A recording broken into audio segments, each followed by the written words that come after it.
आपसे हम दोस्ती करेंगे भैया। मेरा प्राण बचाया है भैया। ये आप क्या कर रही भाई? मेरा जो कर्तव्य था हमने अपना कर्तव्य किया, तुम्हें बूढ़े शेर से प्राण बचाया, लेकिन ये दोस्ती की बातें कर रहे हैं।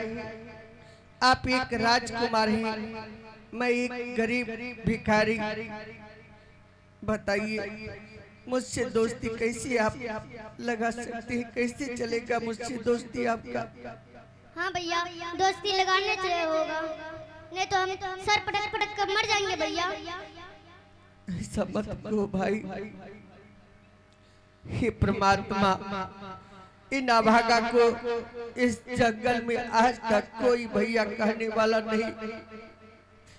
आज ये बालक मुझे भैया कह के संबोधित कर रहा है और कह रहा है दोस्ती लगाने के लिए। हे कबूला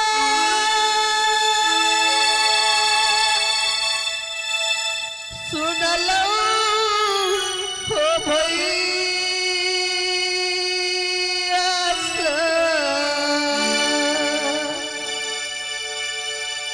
हे भैया के होसा बद हो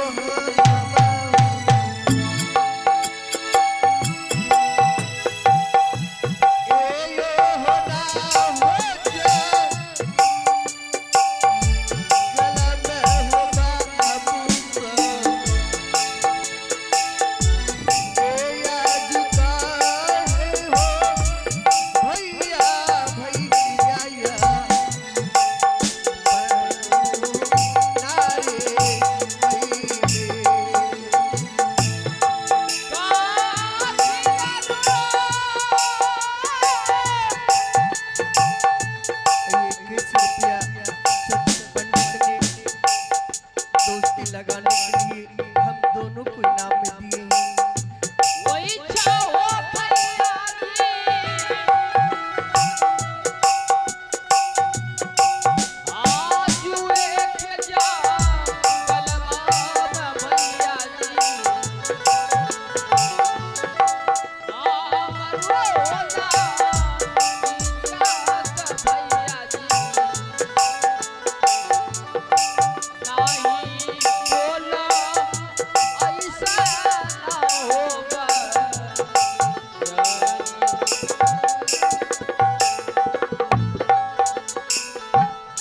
भाई तुम कहते हो दोस्ती लगाने के लिए, तो मैं तो नहीं तुम्हारे साथ दोस्ती लगा सकता हूँ, इसलिए कि मैं अपनी माँ की वचन के अनुकूल चलता हूँ।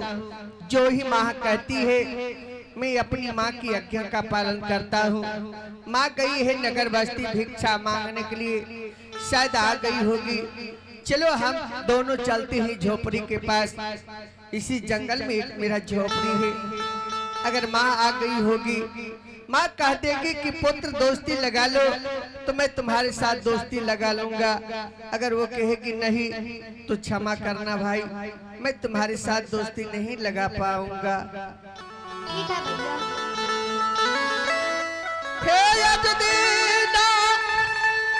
हाँ चल बाबुआ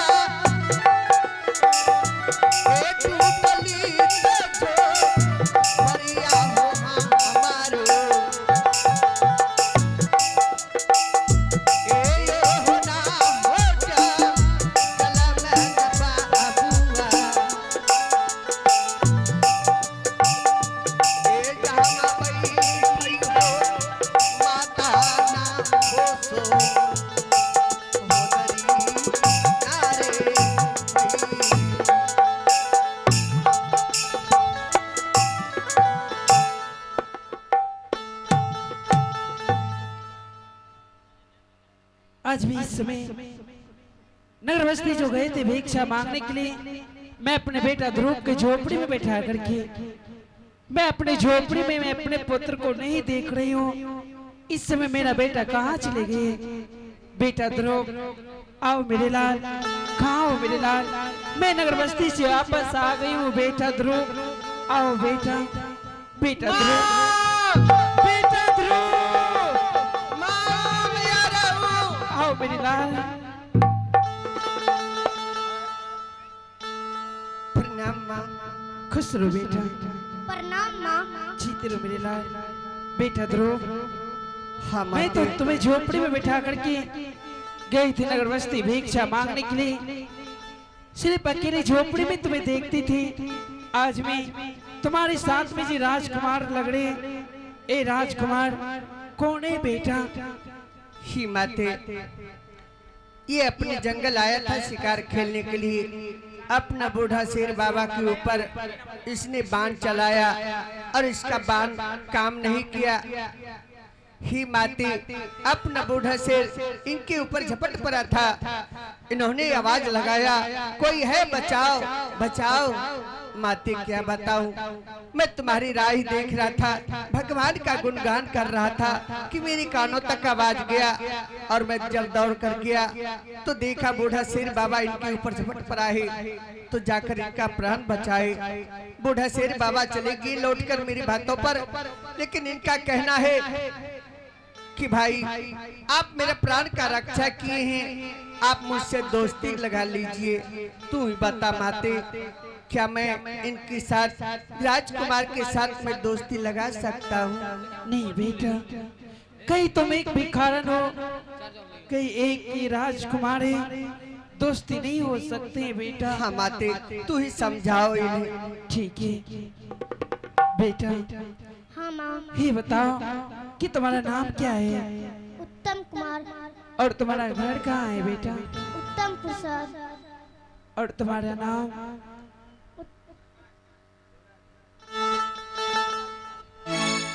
बेटा तुम्हारे पिताजी का नाम क्या है? राजा उत्तम पासी। देखो मेरे लाल, अभी तुम बच्चे हो, नादान हो, अपने बैल में तुम्हें पढ़ाई लिखाई करना चाहिए। इस जंगल में क्या करने के लिए आए थे बेटा? शिकार खेलने के लिए माँ। क्या? देखो इस जंगल में बहुत सारा जानवर रहते हैं बेटा। अगर आज मेरा पुत्र ध्रुव कुमार इस जंगल में नहीं रहते तो न जाने तुम्हारा प्राण नहीं बच पाते। इसलिए बेटा तुम्हारे प्राण की रक्षा कर दिए है मेरा बेटा। अब यहाँ से तुम अपने घर चले जाओ। नहीं माँ, नहीं दोस्ती लगाई ना माँ, हम अपने आगे में सर पटक पटक करके मर जाएंगे माँ। नहीं मेरे लाल, मत बोलो बेटा, अपने प्राण त्यागने की बातें मत बोलो बेटा।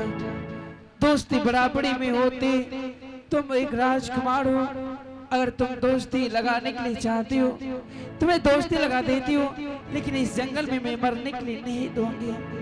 हाँ माते, अगर इन बालक को कुछ हो गया तो ये भी प्राचित हम माँ बेटी के ऊपर लगेंगे। क्यों नहीं बेटा? हे मार बहन, आज इस जंगल में जिस तरह से कृष्ण और सुदामा की दोस्ती लागे थी, उसी प्रकार से ध्रुव और उत्तम की दोस्ती लगाने के लिए जा रही हूँ। आज से दोनों दोस्ती को जिंदगी भर निभाएंगे। अरे तो सतीरेला आगा भी और बाबुआ